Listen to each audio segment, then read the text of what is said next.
صاحب وہ جو کمیٹی کی رپورٹ ہے میری نظروں سے گزری ہے، وہ اپنی جو فائنل ریکمنڈیشن میں یہ کہتی ہے کہ ہماری نظر میں یہ ایک پلانڈ ٹارگیٹڈ اسیسینیشن ہے۔ اس کے بعد وہ یہ کہتے ہیں کہ اس کے اندر ٹرانس نیشنل کریکٹرز شامل ہیں جن کی تحقیقات ہونی چاہیے، اور وہ یہ جو کیس ہے اس کو رجسٹر کرنے کے لیے کہتے ہیں کہ اینٹی ٹیررزم ایکٹ جو ہے کاؤنٹر ٹیررزم ونگ کے تحت یہ کیس لایا جائے، اور سیکشن 4 جو ہے پی پی سی کا اس کا حوالہ دیتے ہیں تاکہ اس کی جو ٹیریٹوریل جورسڈکشن ہے اس کو انٹرنیشنلی اس کو ایکسپینڈ کیا جا سکے۔ تو آپ اس کیس کو کس طرح آگے بڑھتا ہوا دیکھ رہے ہیں؟ دیکھیں، ایک خبر میں نے ابھی رپورٹ تو نہیں دیکھی، یہ میرا خیال ہے کل اخباروں میں چھپے گی تو اس سے اندازہ ہوگا۔ سب سے پہلی بات تو اس رپورٹ کے بارے میں یہ پوچھی جائے گی کہ کیا ارشد شریف کے وارثان میں سے کسی وارث کو اس میں شامل کیا گیا ہے کہ نہیں کیا گیا، کیا ان کی والدہ یا ان کی اہلیہ کسی کو رشتہ دار کو اس میں شامل کر کے اور اس کی ساتھ معاونت کے ساتھ اور اس کے علم کے ساتھ یہ تحقیق ہوتی رہی ہے کہ ان سے بالکل مخفی رکھی گئی ہے۔ صرف سٹیٹمنٹس ان کی لی گئی ہیں۔ ہماری اطلاع کے مطابق یہ جو 2 ممبر فیکٹ فائنڈنگ کمیٹی ہے اس نے جا کے ان کی سٹیٹمنٹس لی ہیں، کچھ سوالات ان کے سامنے رکھے اور ان کے جوابات دیے۔ کن سے؟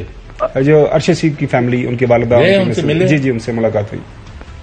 یہ دیکھنا پڑے گا وہی کہ وہ کیا سوال تھے،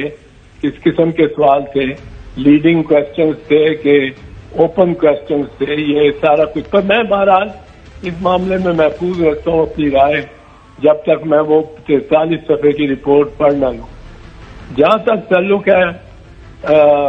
اس رپورٹ کے بارے میں، یہ جو آپ نے بتایا ہے یہ تو میں پہلے دن سے کہہ رہا ہوں کہ ایک چیز واضح ہے،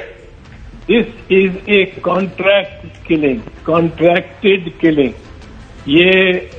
ارشد شریف کا کوئی دشمن وہاں کینیا میں تو نہیں تھا،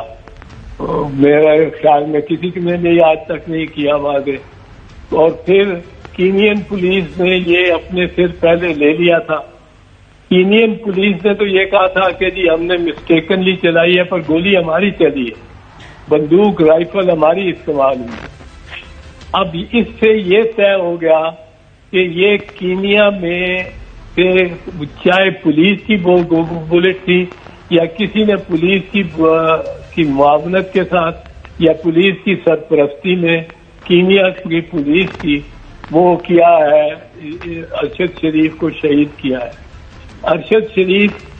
کو اس لیے تیسری بات میں عرض کروں کہ اس لیے کینیا کی جو رپورٹس ہیں اور کینیا سے جو کچھ بھی آئے گا اس کو مشکوک نگاہ سے دیکھنا پڑے گا آپ کو، اور زیادہ پرکھنا پڑے گا کہ یہ درست ہے کہ نہیں۔ یہاں تک کہ گولیاں جو آئی ہیں وہاں سے یا پوسٹ مارٹم رپورٹ اگر انہوں نے کیا پوسٹ مارٹم، کہ کیا پوسٹ مارٹم دوسرا جو ہوا ہی نہیں وہ پہلا ہی ہوا ہے پاکستان میں، یہ بھی ابھی تک ہم پہ ظاہر نہیں ہے، کیونکہ اگر پوسٹ مارٹم پہلے ہوا ہو تو پھر وہ لکھتا ہے سرجن اس میں کہ the body had stitches stitching this wound, body had stitches stitching this wound, کوئی پیٹ میں اسٹیچز ہے، کوئی شولڈر پہ اسٹیچز ہے، پھر یہ کہ پہلے پوسٹ مارٹم اس پہ ہو چکا ہے، اس کی رپورٹ لف ہے، یہ دوسرا پوسٹ مارٹم ہے، یہ ابھی تک ہمیں کلیئر نہیں ہے۔ اچھا جوئی صاحب، ابھی جو لیٹسٹ انفارمیشن آ رہی ہے وہ یہ ہے کہ ارشد کی والدہ نے یہ ریکویسٹ کی تھی کہ یہ جو ایف آئی آر ہے میں اپنی مدعیت میں اس کو داخل کروانا چاہ رہی ہوں، لیکن ابھی خبر یہ آ رہی ہے کہ جو پولیس نے